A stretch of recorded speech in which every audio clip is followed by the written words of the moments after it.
பெருமக்களே, ஒரு பெரிய அரசியல் புரட்சி இங்கே நடந்து கொண்டிருக்கிறது.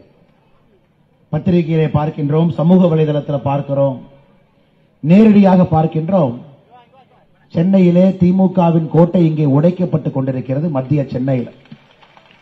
காரணம், மக்கள் முடிவெடுத்து விட்டார்கள், போதும்டா சாமி, நமக்கு அவங்க வேண்டாம். வெறும் வாய்ஜாலத்தை வைத்து, வாய் வார்த்தைகளை வைத்து இத்தனை காலமாக இங்கே அரசியல் நடந்து கொண்டிருக்கிறது. ஆனா இன்னைக்கு நம்முடைய தேசிய ஜனநாயக கூட்டணியுடைய வேட்பாளர், பாரதிய ஜனதா கட்சியினுடைய மாநில செயலாளர் அன்பு சகோதரர் வினோத் பி செல்வம் அவர்கள் ஒரு முடிவோடு உங்களோடு சேர்ந்து களமிறங்கியிருக்கின்றார். இந்த பகுதியில் யார் மக்களவைக்கு பாராளுமன்றத்திற்கு செல்கின்றார்களோ, மக்கள் யார் இருக்கின்றார்களோ, இருவருக்கும் ஒரு உறவு சம்பந்தம் இருக்க வேண்டும். நீங்க ஓட்டு போட்டீங்கன்னா ஐயா, 5 ஆண்டுகள் கேள்வி கேட்கக்கூடிய உரிமை உங்களுக்கு இருக்கு. அதே போல யார் உங்களுடைய வாக்கை பெற்று பாராளுமன்ற உறுப்பினராக ஆகியிருக்கின்றார்களோ, 5 ஆண்டுகள் உங்களுக்கு சேவை செய்ய வேண்டும். இதுதாங்க ஐயா இந்த ஓட்டுக்கு இருக்கக்கூடிய சத்திய வாக்கு. அதனால இந்த வாக்குச்சீட்டு என்பது, ஒரு ஓட்டு என்பது 5 ஆண்டுகளுக்கு ஒரு முறை யாரோ ஒருத்தருக்கு போட்டுட்டு மறுபடியும் 5 ஆண்டு கழித்து மறுபடியும் செலுத்துவது வாக்குச்சீட்டினுடைய வேலை இல்லை. ஒரு திருமணம் செய்யும் பொழுது இருக்கக்கூடிய உறவுக்கு தான் இந்த ஓட்டுச்சீட்டினுடைய சம்பந்தம் ஐயா. இது 365 நாட்களும் தினமும் யார் உங்களுடைய பாராளுமன்ற உறுப்பினராக இருக்கின்றார்களோ, யார் மக்களாக இருக்கின்றார்களோ, அந்த உறவு என்பது ஒரு நாளும் இருக்க வேண்டும். எனக்கு இந்தியாவில் இருக்கக்கூடிய 543 எம்பிங்க ஐயா, 543 எம்பி எடுத்து மனசாட்சியோடு ஒருவர் பாராளுமன்றத்தில் இருப்பதற்கு தகுதி இல்லை என்றால், தயாநிதி மாறன் அந்த 543 முதல் ஆளாக இருப்பார். முதல் ஆளாக பேசுற பேச்ச பாருங்க, பயன்படுத்தக்கூடிய வார்த்தைகளை பாருங்க. போய் நம்முடைய தலைமைச் செயலாளரை சந்திப்பார். வெளியே வந்தோடனே என்ன சொல்லுவார் தெரியுங்களா? நாங்க என்ன தாழ்த்தப்பட்டவங்களா? தலைமைச் செயலாளரை நிக்க வச்சுட்டாங்க. இது அவர்கள் பேசக்கூடிய சமூக நீதி. வெளியே வந்தோடனே பத்திரிகையாளர் சந்திப்பில் சொல்லுவார், நாங்க என்ன தாழ்த்தப்பட்டவங்களா? எங்களை பாருங்க இப்படி பேசிட்டார். கேடி பிரதர்ஸ் நீங்க சொன்னீங்க, அதெல்லாம் பழைய வார்த்தைங்க ஐயா, அதெல்லாம் தாண்டி இன்னைக்கு போயிட்டாங்க. இன்னைக்கு எல்லாம் பில்கேட்ஸுக்கு சரிசமமா இருக்கக்கூடிய ஒரே ஒரு குடும்பம் கோபாலபுரத்து பக்கத்தில் இருக்கக்கூடிய இந்த குடும்பம் மட்டும்தான். அதாவது ஐயா, நீங்கள் புரிந்து கொள்ள வேண்டும், மந்திரி ஆக்குறாங்க. மந்திரி எங்க ஆகிறாங்கன்னா, டெல்லியில போய் ஒரு முக்கியமான துறைக்கு மந்திரி ஆகிறாங்க. இது எவ்வளவு பெரிய அநியாயம்னா, அண்ணன் சன் டிவி நடத்துறார், தம்பிய அதே துறைக்கு மந்திரி ஆக்குறாங்க. நீ நல்லா புரிஞ்சுக்கணும், எவ்வளவு பெரிய கொடூரமான ஒரு மோசமான ஆட்சி இந்தியாவிலே நடந்து கொண்டிருப்பது என்பதை மத்திய சென்னையினுடைய வாக்காளர் பெருமக்கள் நன்றாக உணர்ந்து கொள்ள வேண்டும். அண்ணன் சன் டிவி நடத்துறாரு, தம்பி மந்திரி சபையில டெலிகம்யூனிகேஷன் அதே துறைக்கு மந்திரி ஆகிறார். 2 பேரும் சேர்ந்து BSNL என்கின்ற நிறுவனத்தை தரையிலே போட்டு மிதித்து அழித்து விட்டார். தரையில போட்டு மிதித்து அழிச்சாச்சு. போட்டியாக யாருமே வரக்கூடாது. BSNL என்கின்ற நிறுவனம் வச்சிருந்ததே, அந்த நிறுவனம் இந்த மந்திரி அப்ப தயாநிதி மாறன் அவர்களுக்கு கனெக்ஷன் கொடுத்திருந்தாங்க வீட்டில் பயன்படுத்துவதற்கு. சன் டிவியினுடைய அப்லிங்கிங் எல்லாம் அதை பயன்படுத்தி அப்லிங்க் பண்ணாங்க சேட்டலைட். கோடிக்கணக்கான ரூபாய் ஊழல், தன்னுடைய சகோதரர் நடத்தக்கூடிய நிறுவனத்திற்கு கோடிக்கணக்கான ரூபாய் ஊழல். தயாநிதி மாறன் மந்திரி என்கின்ற ஒரே காரணத்தினால தான் இருந்த மந்திரி சபையினுடைய அந்த பொறுப்பை தவறாக பயன்படுத்தி தன்னுடைய அண்ணனுடைய நிறுவனத்திற்கு கூட நின்றார். இதெல்லாம் நீங்க மறந்துடவே கூடாதுங்க. இதெல்லாம் அவமான சின்னம், இதெல்லாம் தேசிய அவமானம், இதெல்லாம் தேசிய அவமானம். 543 பாராளுமன்ற உறுப்பினர்களே ஒருவருக்கு தகுதி இல்லை என்றால், இங்க இருக்கக்கூடிய பாராளுமன்ற உறுப்பினர் தயாநிதி மாறன் எந்த அடிப்படை தகுதி கிடையாது, அடிப்படை தகுதி இல்லை. கோபம் மட்டும் நல்லா வரும், யாராச்சும் கேள்வி கேட்டா திட்ட வருவாரு. ஆனா இன்னைக்கு மக்கள் நீங்கள் முடிவெடுத்திருக்கின்றீர்கள், என்ன ஆனாலும் பாத்திரலாம், கருப்பு கொடியை போடத்தான் போறோம், வாக்கு சேகரிக்க எந்த வார்டுக்கு வந்தாலும் கூட நாங்கள் விடப்போவதில்லை என்கின்ற மிகப்பெரிய முடிவு எடுத்திருக்கிறீங்க. நான் இதை நிச்சயமாக பாராட்டுகின்றேன் சகோதர சகோதரி. இப்பதான் உண்மையான ஜனநாயகத்தை நீங்க பார்க்க போறீங்க. நம்முடைய அன்பு சகோதரர் வினோத் பி செல்வம் அவர்கள் சென்னை வெள்ளத்தில் எப்படி வேலை செஞ்சாருங்க பாத்தீங்களா? எப்படி வேலை செஞ்சார்? 2-3 நாட்கள் தண்ணியிலே நின்று கொண்டிருந்தார், தண்ணியிலே இருந்தார். இது எப்பங்கய்யா?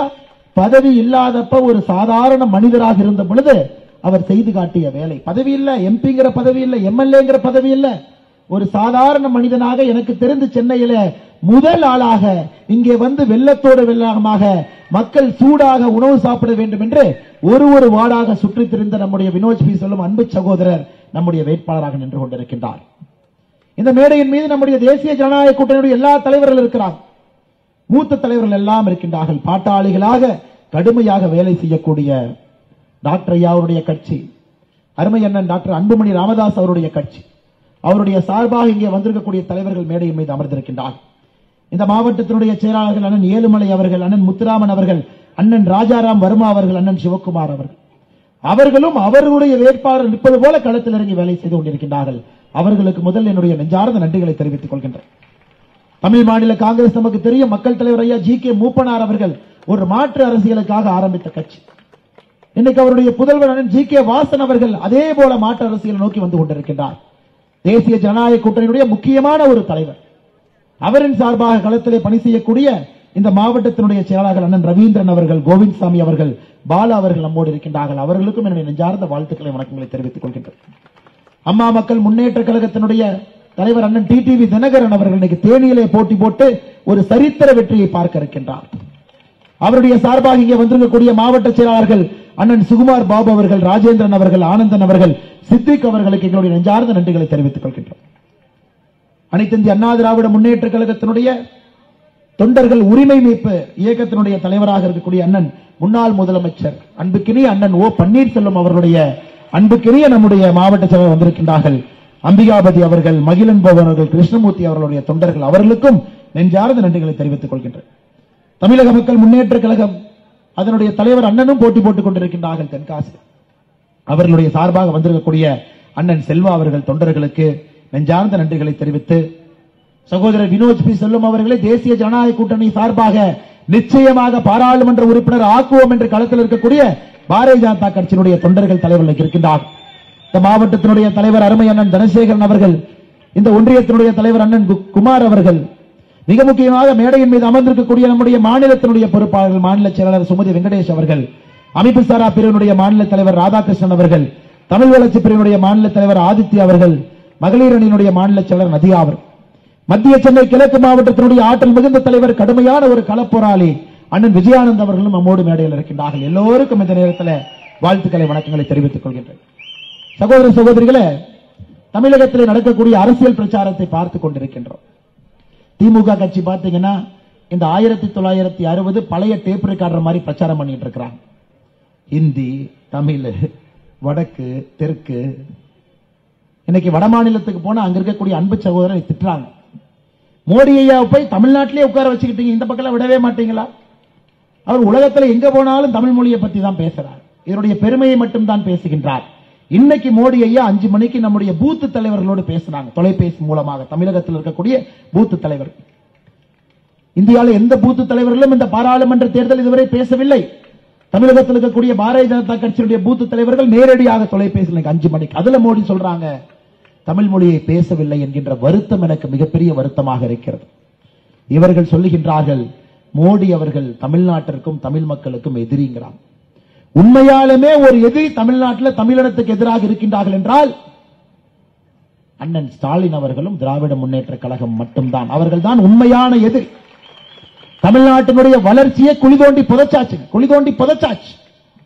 இன்னைக்கு 33 மாதமாக ஆட்சியில் இருக்கக்கூடிய திமுக ஏதாவது தேர்தல் பிரச்சாரத்தில் அவங்க செஞ்ச சாதனையை பத்தி 1-2 பேசுறாங்களா ஐயா?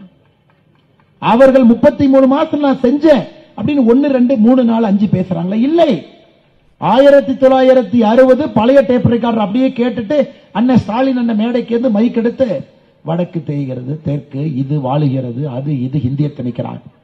சகோதரே, மக்கள் நீங்கள் தெளிவாக இருக்கின்றீர்கள். நடக்கக்கூடிய இந்த தேர்தல் என்பது நாட்டுக்கான தேர்தல். நம்முடைய நாட்டில் பலம் பொருந்திய தலைவர் யார், இந்தியாவுடைய பிரதமராக வர வேண்டும் என்று தீர்மானிக்கக்கூடிய தேர்தல். இன்னொரு கட்சி இருக்கிறாங்க, அனைத்து இந்திய அண்ணா திராவிட முன்னேற்ற கழகம். கவுன்சில் எலெக்ஷன் நினைச்சு அவங்க பிரச்சாரம் பண்ணிட்டு இருக்கிறாங்க. ஒரு கட்சி கவுன்சில் எலெக்ஷன் அவங்க வீதி வீதியா, இன்னொரு கட்சி 1960 சட்டமன்ற தேர்தல் ஒரு கட்சி.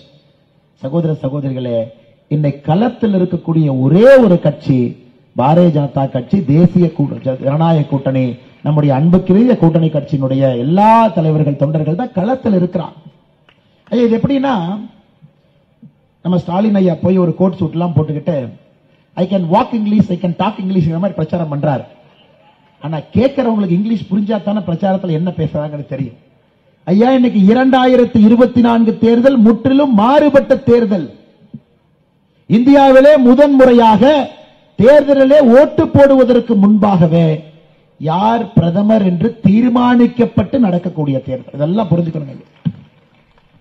நாம ஒரு வீடியோ போட்டிருக்கிறோம், நீங்க பார்த்திருப்பீங்க. ராகுல் காந்தி அவங்களோட ஒரு 10 பேர் ஒரு வீட்டுக்கு பொண்ணு பார்க்க போறாங்க. பொண்ணு மாப்பிள்ளை எல்லாம் உட்கார்ந்து இருக்கிறாங்க. பொண்ணோட மாப்பிள்ளை கேட்கிறாரு, பொண்ணோட அப்பா கேட்கிறாங்க, யாருங்க மாப்பிள்ளைன்னு. ராகுல் காந்தி சொல்றாருங்க, பாருங்க இவங்க எல்லாம் வேலை செய்வாங்க. அவர் டெல்லியில வேலை செய்வாங்க, இந்த அம்மா பெங்கால்ல வேலை செய்யும், இந்த அண்ணன் பாருங்க பீகார்ல வேலை செய்வாரு, இவருங்க அப்ப நீங்க என்னங்க பண்ணுவீங்க? நான் சாப்பிடுவேங்க அப்படிங்கிறாரு. உடனே அந்த பொண்ணுடைய தந்தைக்கு மனசு பொறுக்கல, ஏங்க மாப்பிள்ளை யாருன்னு சொல்லுங்க, ஏங்க மாப்பிள்ளை யாருன்னு முக்கியம் இல்ல, நாங்கெல்லாம் ஒன்னா வந்திருக்கோம் அப்படின்னு, ஏங்க மாப்பிள்ளை யாருன்னு சொல்லுங்க. உடனே இந்த பெங்கால்ல இருக்கவங்க சொல்லுவாங்க, ஏன் எங்களை எல்லாம் ஏத்துக்க மாட்டீங்களா? லல்லு பிரசாத் யாதவனுடைய மகன் எந்திரிச்சு சொல்லுவாரு, நான் தாங்க மாப்பிள்ளை. லல்லு பிரசாத் யாதவ் அந்த வீடியோல சொல்லுவாரு, மாப்பிள்ளையாக நான் இருக்கும்போது உன்னை யாரையா மாப்பிள்ளைன்னு சொன்னது? அரவிந்த் கெஜ்ரிவால் சொல்லுவார், நான் தாங்க புதுசா வந்த மாப்பிள்ளை, என்னையும் சேர்த்துக்கிறேன். சகோதர சகோதரிகளே, இந்த இந்தி கூட்டணியில ஒரு பிரதம மந்திரி வேட்பாளர் இல்லாம அவங்க படுற பாடு இருக்கு. குட்டி போட்ட பூனை மாதிரி சுத்திக்கிட்டே இருக்கிறாங்க 8 மாசம். யாராவது ஒருத்தர் கிடைப்பாரா? ஆனால் நீங்கள் நன்றாக புரிந்து கொள்ள வேண்டும், 2024 பாராளுமன்ற தேர்தலில் நாம் பிரதம மந்திரி யார், வலிமையானவர் யார், உலக நாடுகள் எல்லாம் பார்க்கக்கூடிய தலைவர் யார், இந்திய மக்களுக்கு நல்லது செய்யக்கூடிய தலைவர் யார் என்று பார்த்து நரேந்திர மோடி அவர்களுக்கு தாமரை சின்னத்தில் வாக்களிக்கிறோம். இந்திய கூட்டணியை பத்தி ஒரே வரியில சொல்லணும்னா, இதெல்லாம் பெரிய பசங்க விளையாட்டு, சின்ன பசங்க கொஞ்சம் ஒதுங்கி போங்க அப்படிங்கிற மாதிரி. எந்த ஒரு அடிப்படை விஷயம் தெரியாம ஒரு பிரதம மந்திரி வேட்பாளர் இல்லாமல் களத்தில் இருக்கின்றார். இன்னைக்கு சென்னை பெருநகரம் தாத்தா காலத்துல, அப்பா காலத்துல, பேரங்காலத்துல எப்பொழுது மழை வந்தாலும் கூட மழை வெள்ளத்திலே தத்தளிக்கக்கூடிய ஒரு நகரமாக சென்னையை மாற்றி இருப்பதுதான் திராவிட முன்னேற்ற கழகத்தினுடைய சாதனைங்க. மழை வந்தால் தண்ணிக்குள்ள நம்ம நிக்கணும். நான் உங்களிடம் ஒன்றே ஒன்று கேட்கிறேன், 70 வருஷமா சென்னை மக்கள் மழையை பார்த்துட்டீங்க, 70 வருஷமா மழை வெள்ளத்தை பார்த்துட்டீங்க. ஏன் நீங்கள் 5 ஆண்டுகள் மோடி அவர்களுக்கு கொடுக்க கூடாது? சரி பண்றக்கு ஒரே ஒரு வேண்டுகோள் தாங்க. 70 வருஷமா இதே காட்சி. மழை வந்தா அரசு பள்ளிக்கூடத்துக்கு ஓடணும், அங்க போய் இருக்கணும், வீட்டுக்குள்ள பொருள் என்னாச்சுன்னு தெரியாது. 10 ஆண்டு காலமாக சம்பாதித்த எல்லா பொருளும் ஒரே இரவிலே நாசம்.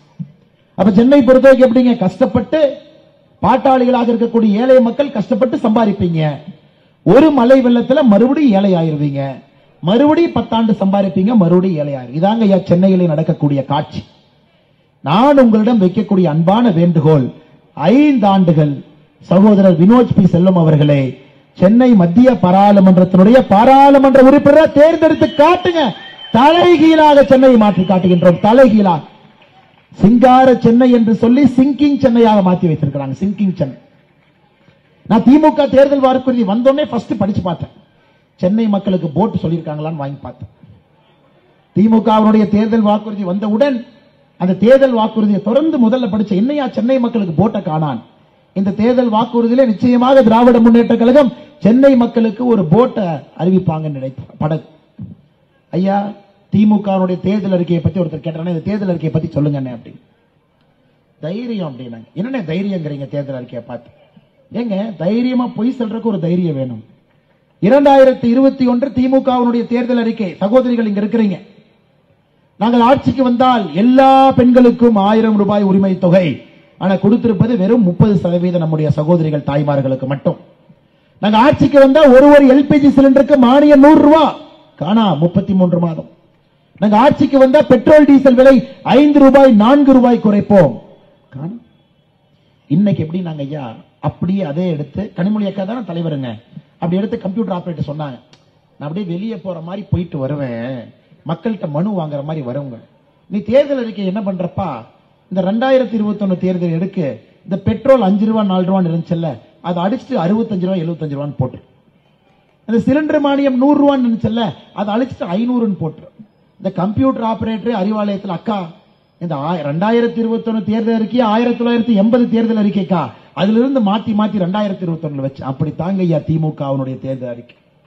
இன்னொரு கட்சி தேர்தல் அறிக்கை கொடுத்திருக்கிறாங்க, நாங்க ஆட்சிக்கு அவங்க எம்பி தேர்ந்தெடுத்தா அவங்க வலியுறுத்துறதுக்காக எம்பி வேணுமா, மத்திய அரசை வலியுறுத்துறக்கு. அப்ப வினோத் செல்வம் எதுக்கு இருக்கிறாரு? இன்னொரு கட்சி சொல்றாங்க, எங்களுக்கு நீங்க ஓட்டு போட்டு எங்களை நீங்கள் எம்பி ஆக்கினால் மத்திய அரசை வலியுறுத்துவோம். ஐயா, மத்திய அரசிட்ட வலியுறுத்துறதுக்கு சரி, மத்திய அரசிட்ட சண்டை போட்டு வேலை வாங்குறதுக்கும் சரி, மத்திய அரசனுடைய சேவகனாக மத்திய சென்னை பாராளுமன்ற தொகுதியில வேலை பார்ப்பதற்கும் சரி, நமக்கு ஒற்றை வேட்பாளர் சகோதரர் வினோத் செல்வம் அவர்கள் நம்மோடு இருக்கும் பொழுது எதுக்கு நீங்க வலியுறுத்துற கட்சிக்கு ஓட்டு போடணும்? எதுக்கு நீங்க தேர்தல் அறிக்கையிலே பொய் சொல்லக்கூடிய கட்சிக்கு எதுக்கு ஓட்டு போடணுங்க?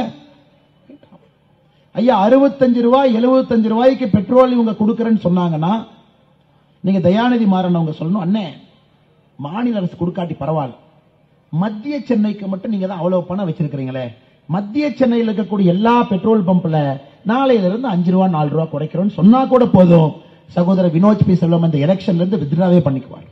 அவர் சார்பா நானே சொல்றேன். தயாநிதி மாறன் அவர்கள் வேற ஒன்னும் சொல்ல வேண்டாம், சகோதரர் சார்பா நானே சொல்லிடுறேன். மத்திய சென்னை பகுதிக்கு உட்பட்ட எல்லா பெட்ரோல் பம்ப்லையும் அவங்க தேர்தல் அறிக்கையில சொன்னது போல 5 ரூபாய் 4 ரூபாய், இவங்கிட்ட பணம் இருக்கலனே, மாறன் பிரதர்ஸ் இல்லாத பணமா? 5 ரூபாய் 4 ரூபாய் குறைச்சுக்கிட்டோம். இதுக்குட்பட்ட நாங்க தமிழ்நாடு முழுசும் கேட்கல. சகோதரர் அவர் சொல்லுவார், இல்லைங்க எலெக்ஷன்ல இருந்து வித்ட்ரா பண்ணி குறைந்தபட்சம் அதனாச்சு கேளுங்க, செய்ய மாட்டாங்க. அதனால்தான் அன்பு சகோதரர் நமக்கு ஒரு வேட்பாளர், வெற்றி வேட்பாளர் வினோத் செல்வம் அவர்கள் இங்க தேவைப்படுறாங்க வேலையை செய்வதற்கு.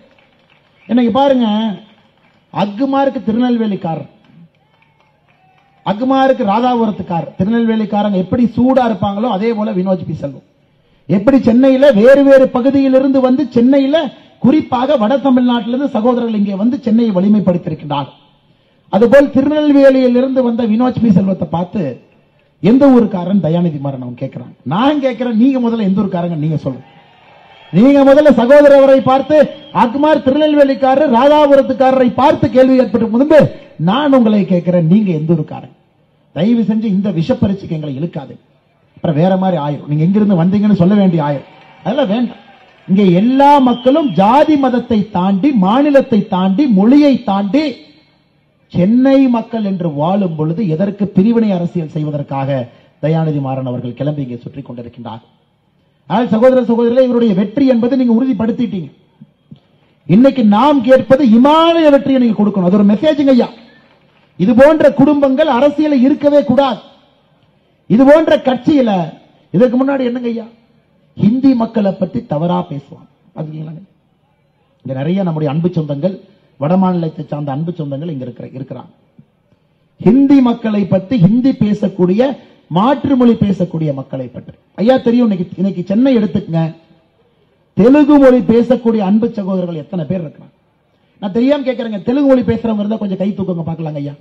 பாருங்க, நம்முடைய அன்பு சகோதரர்கள் சுந்தர தெலுங்கு பேசக்கூடியவங்க சென்னையில் இருக்கிறாங்க. நாங்க என்னங்க ஐயா சொல்றோம்? சகோதரர் வினோத் செல்வம் அவர்கள் வரும் பொழுது புதிய கல்விக் கொள்கையில 3வது மொழி உங்களுக்கு பிடித்த மொழி நீங்க படிங்கன்னு தான் நாங்க சொல்றோம். முதல் மொழி தமிழ் மொழி படிங்க, 2வது மொழி ஆங்கில மொழி படிங்க, 3வது மொழி உங்களுடைய குழந்தைகள் அந்தந்த பள்ளிக்கூடத்தில் 3வது மொழி உங்களுக்கு பிடித்த மொழி. அப்ப நீங்க தெலுங்கு பேசக்கூடிய சமுதாயம் இங்க இருக்கிறீங்க. உங்களுடைய குழந்தைகள் தெலுங்கு படிக்க வேண்டும் என்றால் இங்க இருக்கக்கூடிய கிளஸ்டரை நீங்க முடிவு பண்ணி 3வது மொழி தெலுங்கு மொழி என்று சொன்னால் அந்த பள்ளிக்கூடத்தில் தெலுங்கு சொல்லி கொடுப்பாங்க. இதுதான் புதிய கல்விக் கொள்கை. இல்ல மலையாளம் பேசுறவங்க இருக்கிறீங்க, இல்லைங்க எங்களுடைய கிளஸ்டர் பள்ளிக்கூடத்தில் எங்களுக்கு மலையாளம் சொல்லிக் கொடுக்க வேண்டும் என்றால் புதிய கல்விக் கொள்கையில 3வது மொழி மலையாளம். இல்ல ஹிந்தி பேசக்கூடிய நண்பர்கள் இருக்கிறாங்க, அவர்கள் குழந்தை அவர்களுடைய தாய்மொழியை பேச வேண்டும் நினைக்கிறாங்கன்னா அந்த கிளஸ்டர் பள்ளிக்கூடத்தில் ஹிந்தி மொழி சொல்லிக் கொடுப்பார். நீங்க சொல்லுங்க, இதுல என்ன தப்புங்க? இதை எதற்கு எதிர்க்கிறாங்க? இவருடைய குழந்தைகள் கான்வென்ட் பள்ளியிலே பல மொழிகளை படிக்க வேண்டும், ஆனா நம்முடைய குழந்தைகள் அரசு பள்ளியில 2 மொழியை மட்டும் படிக்க வேண்டும். 70 ஆண்டு காலமாக அந்து போன ரியலை ஓட்டிக்கிட்டே இருக்கானுங்க. அதனால் இந்த முறை நீங்கள் வினோத் செல்வம் அவர்களை வெற்றி பெற செய்யும் பொழுது ஒரு எம்பி மட்டும் கிடைக்கலீங்க, சென்னையினுடைய தலைநகர தலையெழுத்தை மாற்றக்கூடிய ஒரு வல்லமை பொருந்திய தலைவர் உங்களுக்கு கிடைக்கிறார். நீங்க நல்லா உணர்ந்துக்கணுங்க. 2026க்கு இது முக்கியம். இந்த எம்பி எல்லாம் வச்சுட்டாங்க ஐயா, 2026 ஆட்சி மாற்றம் நாம் கொண்டு வர முடியும். அதனால் நீங்க சாதாரணமா ஏதோ பாராளுமன்றத்துக்கு ஓட்டு போட்டு நினைக்காதீங்க, நல்ல ஒரு தலைவரை நீங்கள் பெற்றுக் கொண்டிருக்கிறீர்கள். இந்த பகுதியிலே வேலை செய்ய வேண்டும் என்று நினைக்கக்கூடிய தலைவர், மாற்றத்தை கொடுக்க வேண்டும் என்று நினைக்கக்கூடிய தலைவர். அதனால் இந்த ஒரு ஓட்டு என்பது ஒரு எம்பியை மட்டும் தேர்ந்தெடுக்கலைங்க. சென்னையினுடைய அரசியல் வரலாற்றை இது புரட்டி போட போகிறது. 2026 அரசியல் மாற்றத்திற்கு இது வித்திட போகுதுங்க. அன்பு சகோதரர்கள், இங்க இருக்கிறவங்க எல்லாம் நீங்க தெளிவா யோசிங்க, நல்லா யோசிங்க. அடுத்த 20 நாட்கள் நாம் எல்லாம் வினோத் பி செல்லம் அவருக்கு வேலை செய்யலாங்களா? நானும் அவருக்கு வேலை செய்வதற்காகத்தான் இங்கே வந்திருக்கின்றேன். என்னுடைய தொகுதியிலிருந்து இங்கே வந்து அவருக்கு பிரச்சாரம் செய்வது நான் அவருக்கு செய்யக்கூடிய வேலை. காரணம், 20 நாட்கள் நம்முடைய வேட்பாளருக்கு நாம் வேலை செய்தால்தான் அடுத்த 5 ஆண்டுகள் அவர்கள் நமக்கு வேலை செய்வார். நல்லா புரிஞ்சுக்கங்க. இல்லாட்டி தயாநிதி மாறன் அவங்கள போல போட்ல தங்கிக்கிட்டு அதுக்குள்ளேயே வாக்கிங் போயிட்டு இருப்பார். நமக்கு சாமானிய ஒரு மனிதன் தரையில வரணும், மக்களை பார்த்து கேட்கணும், எப்படி இருக்கிறீங்க அம்மான்னு கேட்கணும். மழை வெள்ளம் வந்தால் முதல் ஆளாக ஓடி வர வேண்டும், அல்லது மழை வெள்ளம் வந்தால் கூட அது வரக்கூடாது. அதுபோல திட்டங்களை தீட்டக்கூடிய ஒரு எம்பி நமக்கு வேணும். அதனால அடுத்த 20 நாட்கள் இங்க இருக்கக்கூடிய எல்லா நண்பர்கள் பாருங்க, இத்தனை பேர் இருக்கு. நீங்க 100 ஓட்டு ஒருத்தர் வாங்கி கொடுத்தீங்கன்னா பாரதிய ஜனதா கட்சிக்கு, தேசிய ஜனநாயக கூட்டணிக்கு இன்னைக்கு இல்லாத 100 ஓட்டை நீங்க வாங்கி கொடுக்கணும். 20 நாளுங்க ஐயா. நான் உங்கள்கிட்ட கேட்கறது, ஒரு நாளைக்கு 5 ஓட்டு. இத்தனை பேர் நீங்க 100 ஓட்டு வாங்கி கொடுத்தா எவ்வளவு பெரிய மார்ஜின்ல ஜெயிப்பாருங்க, எவ்வளவு பெரிய மார்ஜின் ஜெயிப்பாரு. அதனால் நாமும் இந்த மாற்றத்திலே ஒரு பங்குதாரராக இருக்க வேண்டும். தினமும் 5 ஓட்டு. 5 ஓட்டு வாங்காம நீங்க தூங்கிடாதீங்க. போன் பண்ணுங்க, வீட்டுக்கு ஏறி இறங்குங்க. இதுக்கு முன்பு உங்க பிஜேபிக்கு, தேசிய ஜனநாயக கூட்டணிக்கு ஓட்டு போடல, போய் ஒரு 10 நிமிஷம் பேசுங்க. அவங்க கேட்பாங்க, எதுக்கு நான் ஓட்டு போட வேண்டும்னு கேட்பாங்க. அதுக்காக உங்களுக்கு 10 விஷயங்களை சொல்லிவிட்டு நான் என்னுடைய உரையை முடித்துக் கொள்கின்றேன். எதுக்காக ஓட்டு போடணும் மக்கள் கேட்பாங்க. அதாவது இதுவரை பாரதிய ஜனதா கட்சிக்கு வாக்களிக்காதவர்கள், தேசிய ஜனநாயக கூட்டணிக்கு வாக்களிக்காதவர்கள், உங்களுக்கு என்ன 5 நிமிஷம் 10 நிமிஷம் உங்க வீட்டில் கிடைக்கும், ஒரு டீ குடிக்கிற நேரம், எதுக்குன்னு ஒரு 10 பாயிண்ட் சொல்லுங்க. அந்த 10 விஷயங்களை மட்டும் உங்கள் முன்னால் நான் இப்ப வைக்கிறேன். ஏன்னா உங்களுக்கு அடுத்த 20 நாட்கள் நீங்கள் இதை பேச வேண்டும் என்கிற நம்பிக்கை. ஐயா, இங்க இருக்கக்கூடிய நாம் எல்லோருமே பொருளாதாரத்துக்காகத்தான் வாழ்றோம், அதை ஏத்துக்குவோங்க ஐயா. நல்லா சம்பாதிக்கணும், நல்ல வீட்டில் இருக்கணும், குழந்தைகள் நல்லா படிக்க வைக்கணும், இல்லைங்களாங்க ஐயா. ஆத்திர அவசரம்னா மருத்துவமனைக்கு நம்முடைய கையில் இருந்து செலவு பண்ணணும். பணத்தை எதிர்பார்த்து இன்னொருத்தர் முன்னாடி கை கட்டி நிக்க கூடாது. கடையில வேலை செய்யக்கூடிய அண்ணன்ல இருந்து ஒரு தொழிலதிபர்ல இருந்து எல்லோரும் பொருளாதாரத்துக்கு தான் வேலை செய்யும். இன்னைக்கு நீங்க யோசிச்சு பாருங்க, மோடி ஐயா ஆட்சியிலே உங்களுடைய பொருளாதாரம் உறுதிப்படுத்தப்படுமா, இல்ல இன்னொரு கட்சி ஆட்சிக்கு வந்தா பொருளாதாரம் உறுதிப்படுத்தப்படுமா? ஆட்சிக்கு வந்த பொழுது 2014 11வது பெரிய பொருளாதார நாடாக இருந்து இன்னைக்கு 5வது பெரிய பொருளாதார நாடாக உயர்த்திருக்கின்றார். ஒரு தனி மனிதனுடைய வருமானம் 1,96,000. முதல் விஷயம் நீங்க சொல்லுங்க, அண்ணா சித்தாந்தத்தை விட்டுருங்க, இது சித்தாந்தத்திற்கான தேர்தல் இல்லை, அரசியல் கட்சிகளை பார்த்து ஓட்டு போடக்கூடிய தேர்தல் இல்லைங்கிறது. இத்தனை நாள் அப்படித்தான் போட்டேன், இந்த முறை மாத்தி போடுறதா, அதற்கான தேர்தல் இல்லை. இந்த முறை உங்களுக்கு இருக்கிறது ஒரே ஒரு ஆப்ஷன் தானுங்க ஐயா, ஒரே ஒரு ஆப்ஷன், ஒரே ஒரு தலைவர், ஒரே ஒருவர் மட்டும்தான் நின்றுட்டு இருக்கார், யாருமே இல்லை. அவர் மோடி. தாமரை சின்னத்துல தேசிய ஜனநாயக கூட்டணியில பொருளாதாரத்தை வலிமைப்படுத்த மோடி அவர்களுக்கு நீங்கள் வாக்களிக்க வேண்டும். ஐயா, இன்னைக்கு நீங்க மத்திய சென்னை மட்டும் எடுத்துக்க, இந்த மத்திய சென்னை பகுதியில் மட்டுமே நாம் புரிந்து கொள்ள வேண்டும், முத்ரா கடன் திட்டம். இந்த ஒரு பார்லிமெண்ட் இல்லைங்க ஐயா, இந்த ஒரு பார்லிமெண்ட்ல முத்ரா கடன் திட்டம் லேத்து வச்சிருப்போம், சின்ன பற்ற வச்சிருப்போம், ஒரு தொழில் செய்வோம். நார்மலா வங்கிக்கு போனா கடன் கொடுக்க மாட்டாங்க. மோடி ஐயா முத்ரா கடன் திட்டம் கொடுத்த பிறகு கடன் வாங்கிக்கிறோம். இந்த ஒரு பாராளுமன்றத்தில் மட்டுமே முத்ரா கடன் திட்டம் நாம் கொடுத்திருப்பது 13,187 கோடி. லட்சம் இல்லைங்க, 13,187 கோடி ரூபாய் இந்த ஒரு மாவட்டத்திற்கு முத்ரா கடன் திட்டம் வந்திருக்கு. எல்லோரும் பயனாளிகள் இருக்கிறோம். தமிழகத்திற்கு மட்டுமே 2 லட்சம் கோடி. சாலையோர வியாபாரிகளா இருக்கிறாங்க ஐயா, முதலா ஒருத்தர் எட்டி பார்த்து நம்மளை என்னங்கம்மான்னு கேட்டதே மோடி ஐயா. சாலையோர வியாபாரி அக்கா பூ விற்கிறாங்க, அண்ணன் ஒரு போண்டா கடை வச்சிருக்காரு, டீ கடை, யாரும் எட்டி பார்க்கலீங்க, கேட்கல. தயாநிதி மாறன் அவர்களுக்கு அது போன்ற மக்கள் வாழ்கின்றார்களானே தெரியாது. முதலாக சுபநிதி திட்டம் மூலமாக 10,000 ரூபாய், அதை திரும்ப கட்டினால் 20,000 ரூபாய் வட்டி இல்லாம கொடுத்த ஒரே தலைவர் மோடி ஐயா. இரண்டாவது, சாமானிய மக்களை தேடி பணம் வருது, நீங்க மறந்துடாதீங்க. இரண்டாவது விஷயம், சாமானிய மனிதனை தேடி முத்ரா கடன் திட்டம், சுபநிதி எல்லாம் நம்ம முதல்ல எட்டி பார்க்குதுங்க ஐயா. இன்னைக்கு ஸ்டாலின் ஐயா சொல்றாரு, மத்திய அரசு தமிழகத்தை கண்டுக்கவே இல்லை, 100 ரூபாய் கொடுத்தோம், 28 ரூபா தான் வந்துச்சு. நானும் 6 மாசமா தலையை உடைச்சு பதில் சொல்றேங்க ஐயா. இந்த செந்தில் கவுண்டமணி என்ன வாழைப்பழம் மாதிரி இருக்குது, ஒரு வாழைப்பழம் இங்க, இன்னொரு வாழைப்பழம் அதானே இதுங்கிற மாதிரி திரும்ப திரும்ப சொல்றாங்க. ஐயா, திமுகவை பொறுத்தவரை மத்திய அரசு நேரடியாக நம்முடைய பட்ஜெட்டுக்கு அனுப்பி இருக்கக்கூடிய பணத்தை மட்டும்தான் மத்திய அரசு கொடுத்ததா சொல்றாங்க. இது மூன்றாவது விஷயத்தை மக்கள்கிட்ட நீங்க நல்லா சொல்லணுங்க ஐயா. நாம் சொல்லுகின்றோம், கோபாலபுரத்தை நாங்கள் நம்பவில்லை, நேரடியாக மக்களுக்கு பணம் கொடுக்கிறோம்.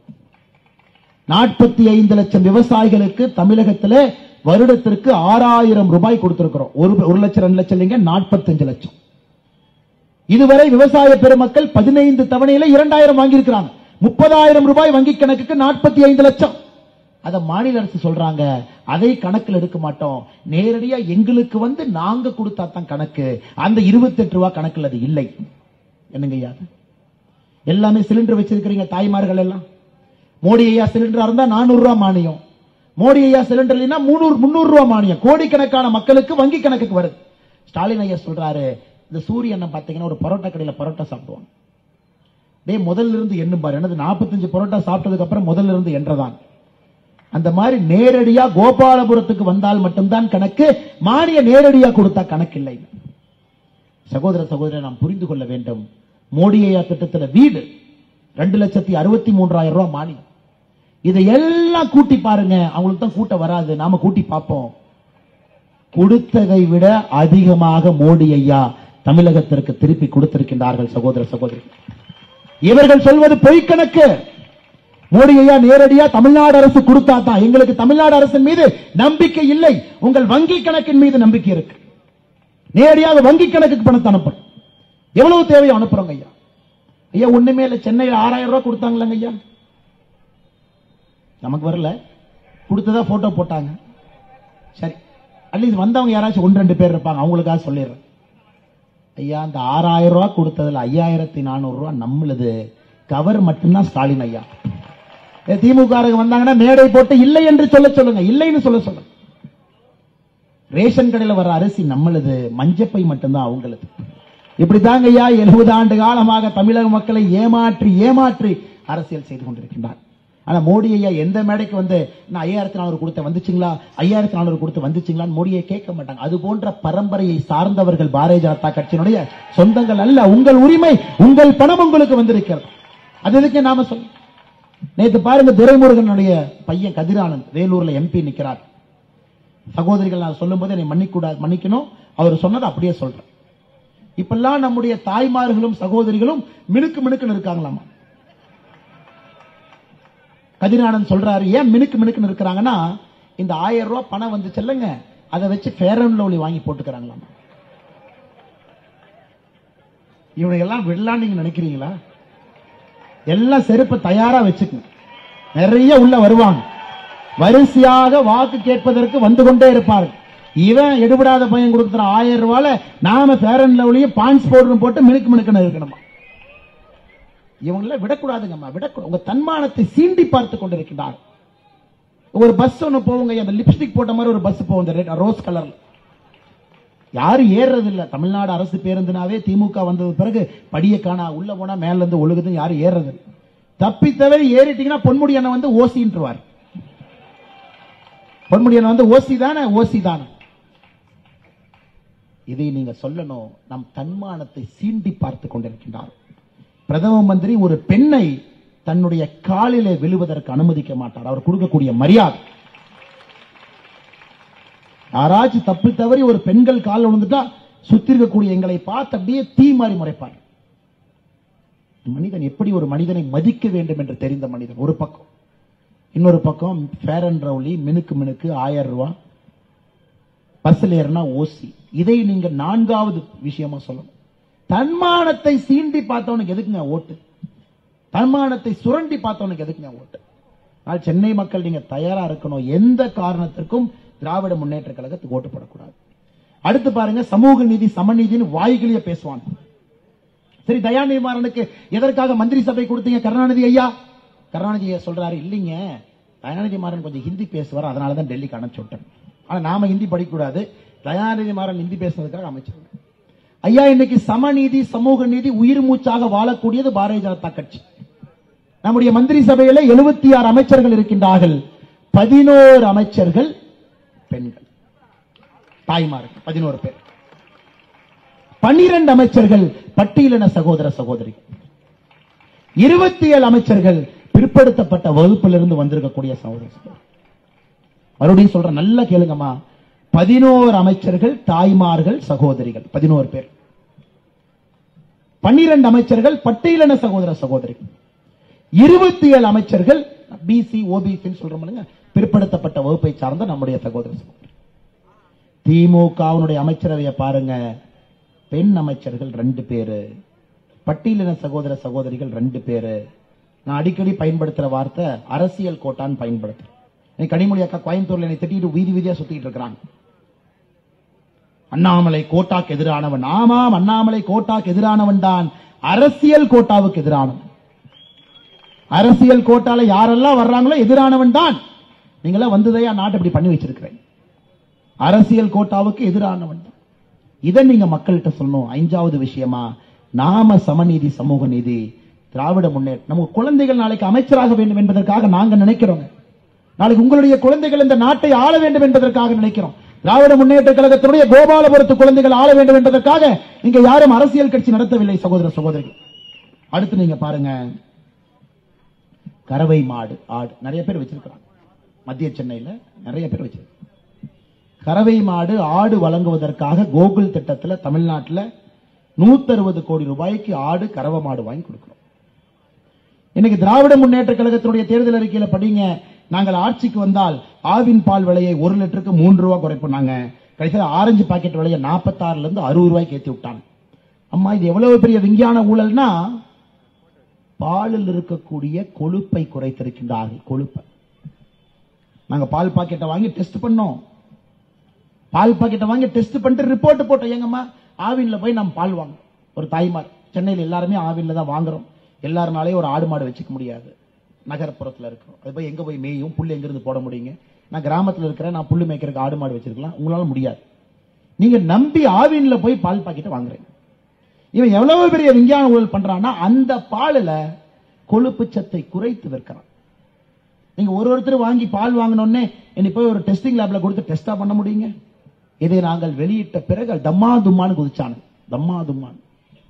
ஐயா, விஞ்ஞான ஊழல். உங்க குழந்தைக்கு குடிக்கக்கூடிய பாலில புரதச்சத்தும் கொழுப்பு சத்தும் குறைந்தால் மூளை வளர்ச்சி குறையும். அரசாங்கமே தப்பு பண்ணா யாருகிட்ட போய் முறையிடுறது? அரசாங்கமே தவறு செஞ்சா யாருகிட்ட போய் கை நீட்டி முறையிடுறது? அரசாங்கமே இன்னைக்கு தப்பு பண்றாங்க. அதான் தமிழகத்தினுடைய பிரச்சனை. இது பால் வாங்கக்கூடிய ஒரு தாய்மார்களும் குழந்தைக்காக வெற்றாது. அடுத்துங்க ஐயா, இன்னைக்கு மோடி ஐயாவுடைய நண்பர்கள் யார்? மோடி ஐயாவுடைய நண்பர்கள் நாம் எல்லாம் குடும்பம். மோடி ஐயாவுடைய குடும்பம் குறிப்பாக பெண்கள், தாய்மார்கள், சகோதரிகள், ஏழை மக்கள், விவசாய பெருமக்கள், இளைஞர்கள் எல்லாரும். ஸ்டாலின் ஐயாவுடைய நண்பர் யாரு? ஜாஃபர் சாதிக். அவருடைய நண்பர் யார்? போட்டோவை எத்தனை போட்டோ எடுப்பீங்க? அதனாலதான் பதிலே சொல்ல. நார்மலா பாத்தீங்கன்னா ஒரு போட்டோ இருக்கும். இல்லைங்க, தெரியாம வந்தாரு, கட்சியில நின்று இருந்தோம், அப்படியே ஒரு போட்டோ எடுத்துட்டு போயிட்டாரு, சாரின்னு சொல்லுவாங்க. இது அரசியல் கட்சி தலைவர்கள் சொல்வது நமக்கு பழக்கம். ஆனா இவனுக்கு ஆயிரக்கணக்கான போட்டோ எடுத்து வச்சிருக்காங்க. எப்படி நாங்க தெரியாம பார்த்தோம்? இன்னைக்கு தமிழகத்தில் நீங்கள் நன்றாக உணர்ந்து கொள்ள வேண்டும். ஏன் திராவிட முன்னேற்ற கழகத்துக்கு வாக்களிக்க கூடாது என்றால், சென்னையை போதையினுடைய, கஞ்சாவினுடைய தலைநகரமாக மாற்றி வைத்திருக்கின்றார்கள். அதற்கு மன்னிப்பே கிடையாது. மன்னிப்பே கிடையாது. எந்த காரணத்திற்கும் நீங்க மன்னிப்பு கொடுக்க கூடாது. இதான் நண்பர்கள். அவன் பாருங்க, ட்ரக்ஸ் வித்து வித்து ஒரு பட கம்பெனி ஆரம்பிச்சு அந்த இசை வெளியீட்டு விழாக்கு அவங்க குடும்பத்திலிருந்து ஒரு பெண்ணை கொண்டு வந்து இசை வெளியிடுங்கிறான். எவ்வளவு பெரிய ஆள் பாரு. கொஞ்சம் விட்டா கமிஷனரே பிடிங்கிட்டு போலீஸ் யூனிஃபார்ம் போட்டு ஆபீஸ்ல உட்கார்ந்துருப்பான். கமிஷனர் கையில விருது வேற. இன்னைக்கு கடுமையான நடவடிக்கை எடுத்துக் கொண்டிருக்கின்றோம். உண்மையை சொல்ல வேண்டும் என்றால், மத்திய அரசு அவர்களை வேட்டையாட போகின்றோம். யாரையும் நாங்கள் மன்னிக்க போவது கிடையாது. சகோதர சகோதரி, நம்முடைய அமைச்சரவையில் யார் மீதாவது ஒரு குண்டூசியை திருடிவிட்டார்னு சொல்ல முடியுங்களா? இல்லைங்க, மோடி ஐயா ஆபீஸ்ல இருந்து போகும்போது ஒரு குண்டூசி எடுத்து பாக்கெட்ல போட்டு போயிட்டாரு. எதுக்குன்னா ஒரு பேரனுக்கு போய் கொடுக்கறதுக்காக குண்டூசி பத்திரமா வச்சிருக்காரு. சொல்ல முடியுங்களா? இவங்க தமிழ்நாட்டில் அடிச்ச கொள்ளை இருக்கு. வீரநாம ஏரி ஊழலை மறந்துட்டீங்களா? வீரநாம ஏரி ஊழல் இவங்க தந்தையார் கருணாநிதி அவர்கள் அடிச்ச கொள்ளை. அதுல முக்கியமா தயாநிதி மாறன் அவருடைய தந்தையார் அந்த மாறன் இருந்தார், அவருடைய நெருங்கிய நண்பர் தான் அந்த கான்ட்ராக்ட் எடுத்தார். அப்பவே மிகப்பெரிய தொகை கொடுக்கப்பட்டது. அன்னைக்கு ஆரம்பிச்சு இத்தனை நாளா கூவத்தை வச்சு ஓட்டிட்டு இருந்தாங்க. இதுக்கு கூவத்தை சுத்தப்படுத்துறேன். இப்ப மக்கள்கிட்ட கூவத்தை சுத்தப்படுத்துறனாவே சிரிக்கிறாங்கன்னு சொல்றதுக்காக இந்த பட்ஜெட்ல அடையாற சுத்தப்படுத்துறேன்னு ஆரம்பிச்சிருக்காங்க. போன வருஷம் அடையாறை சுத்தப்படுத்துவதற்கு 1500 கோடி, இந்த வருஷம் அடையாறை சுத்தப்படுத்துவதற்கு எங்க 3000 கோடிக்கு ஒரு புது ஆறையே கட்டிடலாம் மாட்டிருக்கு. 3000 கோடிக்கு என்னையா சுத்தப்படுத்துறீங்க? அதனால் 7வது விஷயம் நீங்கள் புரிந்து கொள்ள வேண்டும், இவர்கள் ஊழல்வாதிகள். எந்த காரணத்திற்கும் இவர்களுக்கு மன்னிப்பு கொடுக்கூடாது. 8வது விஷயம், சென்னைக்கு 4000 கோடி ரூபாய் மழை வெள்ளம் வந்தால் அந்த தண்ணி எல்லாம் வெளியே போறதுக்கு 4000 கோடி. சென்னை வெள்ளத்துக்கு முன்னாடி நம்ம அண்ணன் சேகர் பாபு சொன்னார், சென்னை மக்களுக்கு வெள்ளமே வராது, வெள்ளம் வந்தால் ஆனந்த வெள்ளம் தான் நீ வருமா. பாருங்க,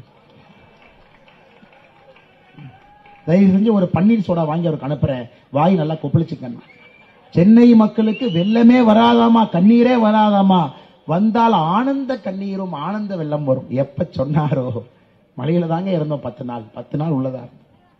தயாநிதி மாறன் நீங்க எதிர்பார்க்காதீங்க. சகோதரர் சொன்னார், அவரெல்லாம் நீங்க தொட்டு கூட பார்க்க முடியாது. எனக்கு தொட்டு பார்த்துருக்கீங்களா தயாநிதி மாறன் அவரை? நீங்க கை கொடுத்தா உங்க கைக்கு ஹேண்ட் ஷேக் கொடுத்திருக்காரா?